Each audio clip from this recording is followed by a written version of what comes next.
I want to see it stop. So I was not happy that India was buying oil. রাশিয়ার কাছ থেকে কম দামে ভারতের তেল কেনা নিয়ে দেশটির সঙ্গে যুক্তরাষ্ট্রের সম্পর্কে টানাপোড়েন নতুন মোড় নিয়েছে। হোয়াইট হাউসের এক কর্মকর্তার বরাতে রয়টার্স বলছে, গত সপ্তাহে ওয়াশিংটনে ভারতীয় প্রতিনিধি দলের সঙ্গে মার্কিন কর্মকর্তাদের আলোচনা ফলপ্রসূ হয়েছে।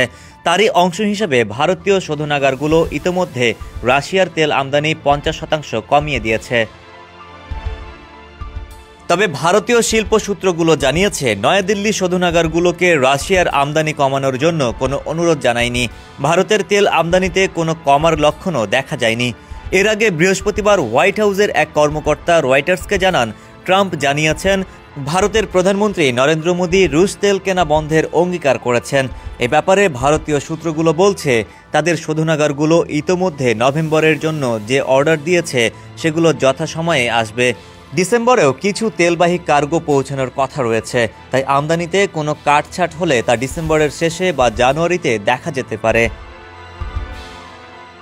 রাশিয়ার কমোডিটি ডেটা সংস্থা KPLR এর অনুমান, এই মাসে ভারতের তেল আমদানি প্রায় 20% বেড়ে দৈনিক 1.9 বিলিয়ন ব্যারেল পৌঁছানোর কথা।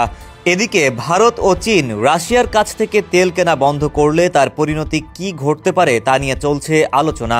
জার্মান সংবাদ মাধ্যম ডয়চে ভেলে গত বৃহস্পতিবার এক প্রতিবেদনে বলছে, রাশিয়া যদি তার তেলের প্রধান দুই ক্রেতা ভারত ও চীনকে হারায়, তাহলে এর প্রভাব বিশ্বব্যাপী পড়বে।